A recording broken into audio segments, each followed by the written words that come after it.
तो welcome to the Anshika education platform. तो आज हम लोग करने जा रहे हैं लाइन्स एंड एंगल्स का sample question which is question number 1।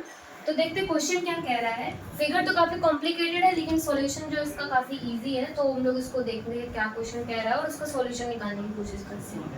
In figure 6.15 ये फिगर है, figure 6.15 M and N are two plane mirrors perpendicular to the each other as so in show the incident ray CA as parallel to the reflected ray BD। यानी ये क्या कह रहा है, overall question पहले खुद से रीड करिए तब ये वीडियो देखिए, ठीक है। ये क्वेश्चन कह रहा है कि ये जो M है, ये M है और ये जो N है, ये दोनों क्या है, दो प्लेन मिरर्स हैं।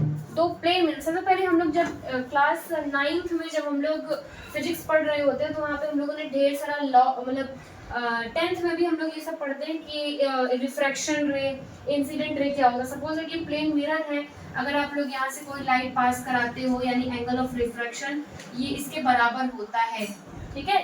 रिफ्रैक्शन इंसिडेंट दोनों आपस में बराबर होते हैं, ठीक है। ये फिजिक्स का लॉ ऑफ रिफ्रैक्शन है, ठीक है। तो फिर ये क्या कह रहा है कि ये जो CA है ये और BD दोनों आपस में पैरेलल है, इसको हमें प्रूफ करना है। तो सबसे पहले क्या देखते हैं, सबसे पहले हमें दिखाई दे रहा है कि एक इक्विलैटरल दिया गया है, उससे देखते हैं अगर कुछ हमें मिल जाए तो अच्छी बात है। तो सबसे पहले हम लोग ये ट्राइंगल ले लेते हैं BOAP एंगल ट्राइंगल BOAP। सबसे पहली बात, अगर हम इक्विलैटरल की बात कर रहे हैं तो इक्विलैटरल की प्रॉपर्टी आपको आनी चाहिए। ट्राइंगल की बात करो तो ट्राइंगल की प्रॉपर्टी आनी चाहिए, तभी उससे आप लोग ये कंक्लूड कर सकते हो कि ये एंगल कौन सा हो सकता है इन दिस गिवन वैल्यू में, ठीक है। तो जैसे गिवन वैल्यू ये है, अब देखते हैं इसमें पता क्या है। सपोज दैट ये अलग अलग एंगल्स है, यानी angle B plus angle O plus angle A plus angle P, हमें पता है ये 360 डिग्री होता है। Angle sum property of equilateral triangle is equal to the 360 degree. Triangle का कितना होता है 180 डिग्री। इसकी प्रॉपर्टी ये आप लोग को गिवन नहीं होगा, ये आप लोग को याद करना पड़ेगा। तो जो हम लोग यूक्लिड ज्योमेट्री पढ़े हैं उसमें ये सब चीज़ें तो काफ़ी अच्छी तरीके से बताई गई है प्रूफ करके। यहाँ पे आप लोग प्रूफ नहीं सीखोगे, ठीक है। ये पता है। अब एंगल B देखते हैं कौन कौन सा हमें पता है। एंगल B हमें पता है ये तो 90 डिग्री है। कैसे? क्योंकि देखो ये जो है प्लेन मिरर है, ये नॉर्मल रे है। नॉर्मल रे हमेशा प्लेन मिरर के परपेंडिकुलर होता है, ये हमें पता होना चाहिए।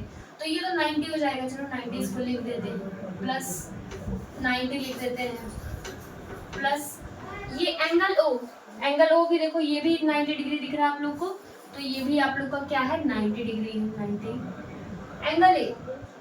एंगल ए भी आप लोग का 90 है, सेम इसी के जैसे। ये प्लेन मिरर है, ये नॉर्मल रे है, they both are perpendicular to each other, यानी ये भी 90। एंगल B आप लोग को निकालना है। एंगल B हमें नहीं पता, सबसे पहले एंगल P की वैल्यू निकाल लो। कोई भी वैल्यू आप निकालोगे वो आप लोग के सॉल्यूशन के लिए हेल्प करेगा। तो इस एंगल P को एज इट इज रखते हैं, इक्वल टू 60 डिग्री कर देते हैं, यानी ये तीनों का सम कितना होगा 90 90 90 270 हो जाएगा। 270 plus angle P equals to 360, ये एंगल P बराबर हो जाएगा 90 के। और ये अगर हमें 90 डिग्री पता चल गया तो हमें पता है ट्राइंगल का अगर एक साइड 90 डिग्री है तो जो बचा हुआ दोनों साइड होगा उसका सम भी 90 डिग्री के बराबर होगा, तभी तीनों को ओवरऑल आप लोग 180 बोलते हो। तो प्रूफ करना पड़ेगा, कोई नहीं हम लोग प्रूफ भी कर सकते हैं।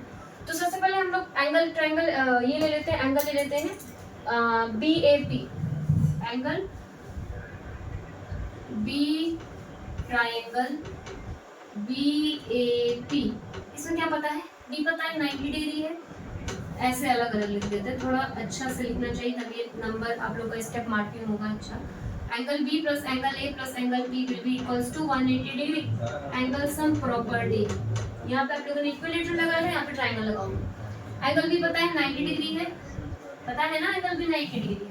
एंगल A भी पता है, एंगल A भी पता है आप लोग को 90 डिग्री है, ठीक है। P बचा, P क्या हमें पता है? नहीं P तो नहीं पता है हमें, P को प्रूफ करना है ना। एक second so sorry wait. Angle B जो है आप लोग का क्या है 3 है, ठीक है, यानी इसको 3 लिख दो। एंगल A जो है आप लोग का, इसको दोनों को प्रूफ करना है ना। P तो आप लोग को पता चल चुका है ये 90 डिग्री है, तो B जो है आप लोग को एंगल 3 है, A जो है एंगल 2 है, इसको 2 लिख दो। और P जो है आप लोग का 90 डिग्री है और ये मिला के 180 डिग्री है। क्योंकि P तो आप लोग को पता है 90 डिग्री, ये भी आपको पता है, लेकिन इसको प्रूफ करना होगा क्वेश्चन में, ठीक है। तो फिर उसके बाद अगर हम लोग इधर लेके जाते हैं angle 3 plus angle 2 equals to 180 में से 90 माइनस करेंगे तो 90 हो जाएगा, यानी इन दोनों का सम भी 90 डिग्री है। इतना हमें पता चल चुका। क्या होगा अगर हम इन दोनों एंगल को ट्वाइस कर दे तो, एलएचएस और आरएचएस में दोनों तरफ ट्वाइस कर दे तो क्या होगा, कुछ तो होगा ही। लेट्स सी क्या होता है, तो इसको ट्वाइस कर देते हैं। Let's see, twice of angle 3 plus twice of angle 2 will be equals to 180 degree, ठीक है। ट्वाइस ऑफ एंगल 3 प्लस, अब देखो ये तो हो गया twice of angle 3 plus twice of angle 2। अब देखो यहाँ पे देखो ट्वाइस ऑफ एंगल 3 यानी कि एंगल 3, कोई भी चीज हम लोग ट्वाइस बोलते हैं, suppose that they are twice of your age, यानी कि 2 से मल्टीप्लाई इधर कर देते हो ना, या तो फिर अगर अल्फाबेटिकल ऑर्डर में हम लोग देखेंगे तो ट्वाइस ऑफ एंगल 3 कहने का मतलब 2 बार ट्वाइस ऑफ एंगल 3 है, यानी इसको 2 बार हम लोग लिख सकते हैं, यानी angle 3 plus angle 3 plus angle 2 plus angle 2 will be equals to 180 degree.